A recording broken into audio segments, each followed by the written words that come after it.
To put their FA Cup disappointment behind them by salvaging their Premier League place were hit after only 2 minutes at Boundary Park.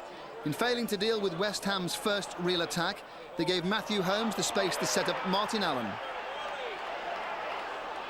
1 down after 2 minutes, 2 down after half an hour, and again it was a sluggish Oldham defence that fell asleep.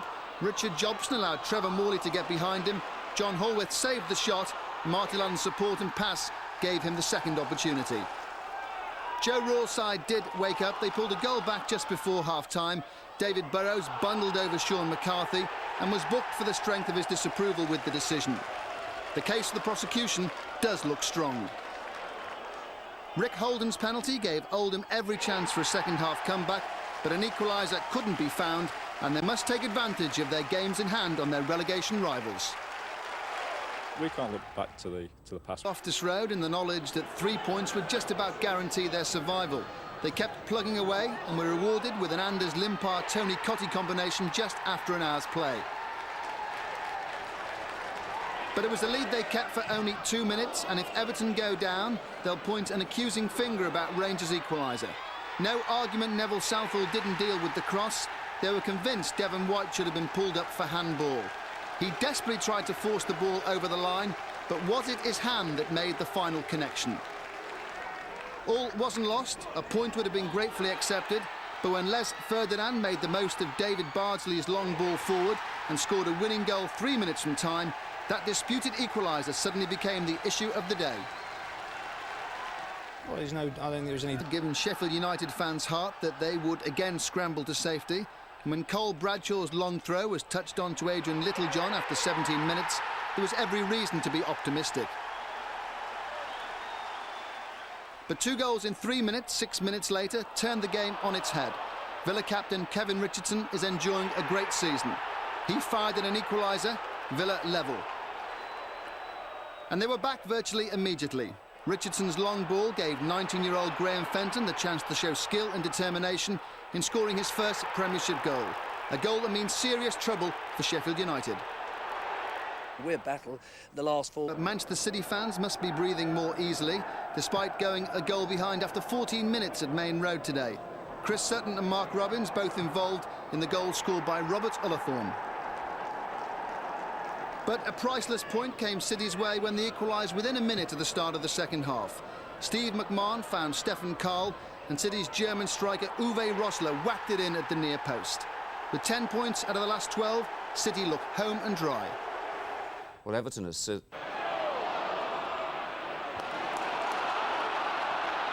Palmer. It's Kiwomya away. Marshall by the penalty spot.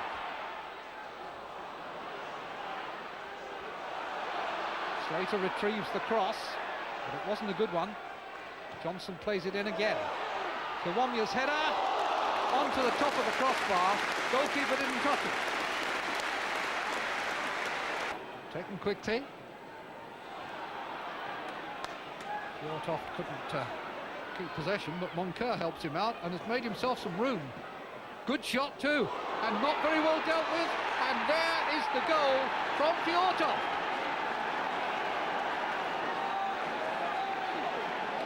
The run goes on for the Norwegian international.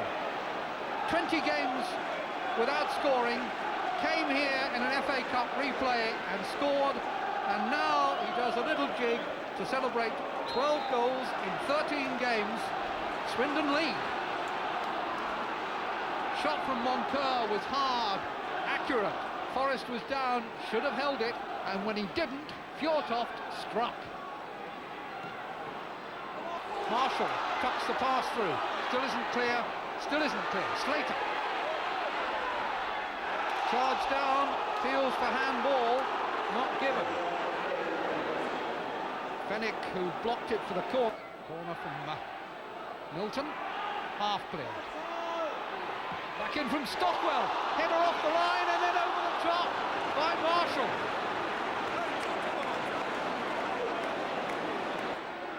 Out to Slater. Marshall free beyond the far post. Cross wasn't deep enough. Palmer tries to find him. Here he is now. Chip back in, Kiwomya chases, and Hammond's fingertips are just enough. Still Ipswich. No penalty. It's obviously a controversial decision by Mr. Callow.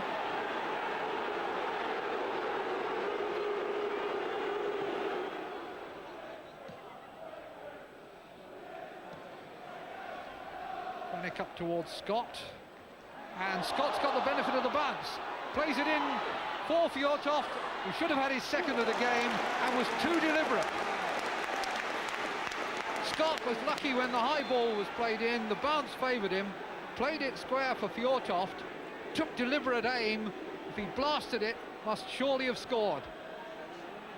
Didn't get it either at the second attempt.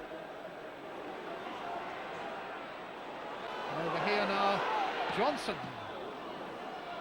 Sure whether that was a shot or a pass. Cut out by Kilcline.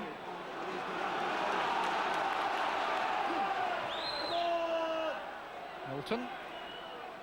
Johnson's called for it and got it. Come here to Marshall. Marshall! The marking all fell apart, and Ian Marshall, back in the side, provides the punch that Ipswich have so desperately needed. It's now 1-1. Johnson had stayed up, played a good ball inside, and Marshall had time and space. Come on!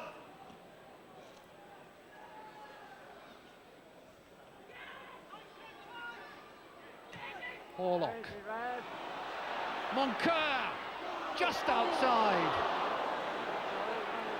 Pass was good and Moncur was free. Tried to slip it inside the far post, misjudged it by a couple of inches. We thought we could get... How do you see it?